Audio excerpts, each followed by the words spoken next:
This is the 1914 Sanborn fire insurance map from Special Collections. It shows a residential area called the Guitar Lowry subdivision. This subdivision was between the older red campus, which by this time had been established, and the newer white campus, whose buildings were just going up. The university decided to situate the library here between the two campuses. All the buildings in yellow are residences. The library is orange.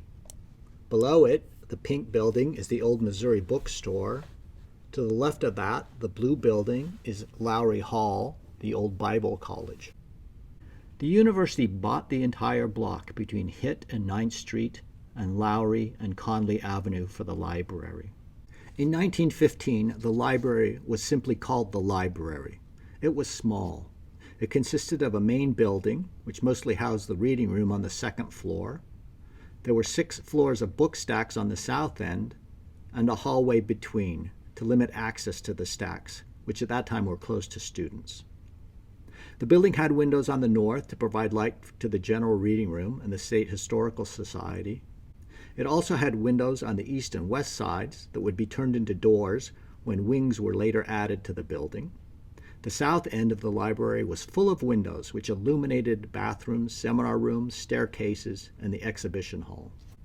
What would become the central stacks had white fire brick on the east and west sides that would be added to later on, and a limestone facade on the south. There were windows on all sides of the stacks. This picture shows the library being constructed. Most of the workers in the photo appear to be African American. Here you can see the east side of the library in red brick. It was meant to be temporary. Left of the library is the alleyway that appears on the Sanborn fire map, and left of the alley are the outbuildings that also appear there. The inscription on the architrave says the library was erected in 1914, but it wasn't until the fall of 1915 that the library was used by students, and the library wasn't dedicated until January of 1916. Here's another view of the library from the front. This photograph shows the stack area being constructed. To the left of the tree is the facade of the stacks. It is faced in limestone. Behind the tree is the east side of the book stacks. They are faced in white brick. You can see the back of the library in a gray kind of brick. The windows, which have round tops, are in the staircases. To the left, you can see the dome of Jesse Hall, and underneath the dome, you can see the Missouri Bookstore. The street behind the library is Conley Avenue. This photograph from Jesse Hall shows the Memorial Tower being built at the end of Lowry Street. To the right of the street, where the cars are, is the library. It looks like the houses to the east of the library have been taken down, but one substantial house still sits on the northwest corner of the block. This picture is from 1932. The Memorial Union Tower has been built. The library is to the left of it. You can make out the stacks easily with their white brick. The West Addition was put up in 1936. The West Wing has Ellis Auditorium on the bottom, 2 large reading rooms above that, and then a 4th floor. The west stacks are adjoined to the central stacks. The architect left the light well from the original design to provide light to the interior of the building.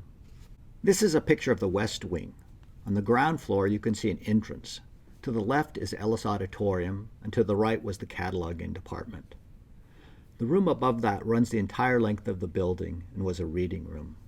Above that is another larger reading room with tall windows. That reading room is topped by another floor. Today, Special Collections takes up most of the space there. The building in front and to the right might be the old Missouri Bookstore. When the university bought the block, the bookstore moved, but the building remained. Until the west stacks were built, the library used that building as an annex to house books. This picture, though taken much later, gives a good view of the north end of the West Wing. This facade, with its round window and columns, does a good job of matching the original front of the 1915 library. You might notice, however, that the west windows are square and the facade has a different style and spirit. This is a picture of the rear of the building. The central stacks with their white fire brick are easy to make out. To the right of the stacks is the connecting hall, and to the right of the hall is the back of the library. The portion jutting out is the east staircase. You can tell by the rounded windows at the top. To the left of the stacks, you can see the edge of the west stacks overlapping it, and to the left of that, you can see the west wing. This is a better view of the stacks. The central stacks are in the middle of the picture. To the left of them are the west stacks. The west stacks are one floor taller than the central stacks. That floor is used to connect to the west wing. To the left of the west stacks is the west wing. You might notice that it too is taller than the west stacks. Most of the facade you see here will be blocked by the south addition in 1985. This photograph is from 1953, but it gives a good view of the 1936 library. The areas north and south of the library are still mostly residential. You can easily make out the white fire brick of the central stacks. To the right is the hallway, and to the right of that is the main building. Its unfinished red brick wall is still waiting for a wing to cover it up. The blow-up shows the light court, which kept the rear windows of the 1915 library open to the sky. If you look carefully, you will also see that the west wing has windows that open into the court. There are east-facing windows for the rooms on the fourth floor, the second floor reading room, and also, although you can't see them, for the reading room on the first floor. Here is another view showing the south end of the library, with the west wing, west stacks, and central stacks. The campus must have been crowded with GIs at this time. Notice the barrack-like dormitories east of the library, and also in front of Jesse Hall. Here is another picture of the west wing, this time in the snow.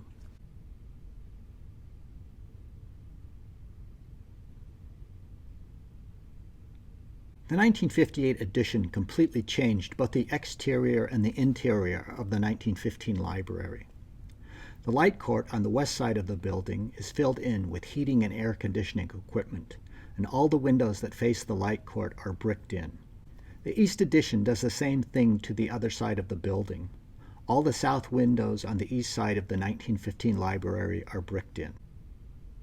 In this picture, you can see how the facade of the east wing matches that of the west wing. You can also see how the east facade of the building matches the west, but where the west had large windows to illuminate the reading room that runs the length of the building, here the windows open to the book stacks on the second and third floors. The east addition added large book stacks on the second, third, and fourth floors. It also added a significant amount of space for the State Historical Society of Missouri, which had always been housed in the building. For the first time, the State Historical Society of Missouri gains its own entrance. In fact, it gains two, one on the north and another on the east side of the addition. This photograph shows the back of the library. The parts of the building are easy to make out. On the left is the west wing, then the west stacks, then the shorter central stacks in the middle of the building. Next to them is what should be the east stacks, the east wing, and more east stacks. In reality, everything to the right of the central book stacks are book stacks. Where the exteriors of the 1915 library and 1936 edition reflect the interiors of those buildings, the exterior of the 1958 edition is a mask. Conley Avenue runs behind the library in this picture. South of Conley is Coolman Court, remnants of the residential area that once surrounded the library. Over the years, the university had purchased the residences and turned them into faculty offices. The buildings were prized for their homey and personal atmosphere and were greatly missed by the faculty when they were torn down. In the left foreground, you can see the old Brady Commons. Brady was incorporated into the new Student Center, which now runs the length of the block along Rawlins Avenue, which is at the bottom of the picture.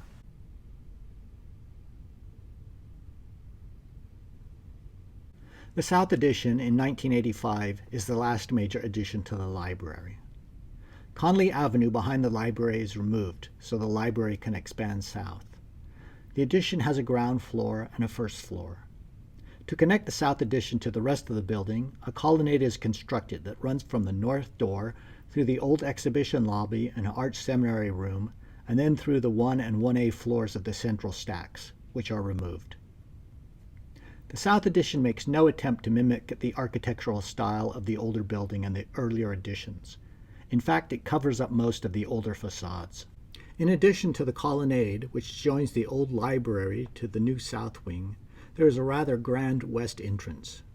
New students think that the west entrance, because it is so grand, is the original entrance to the building. To the left of the entrance, you can see the ground floor facade of the West Addition. The doorway to the left is the entrance to Western historical manuscripts. The ground floor of the addition houses the library's technical services department. This is where books are ordered, cataloged, and processed.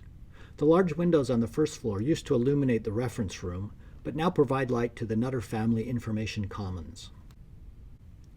Over the course of a century, a small building that was taken up mostly by a reading room has grown and expanded to become a library that covers the better part of a city block and has grown into the largest research library in the state of Missouri.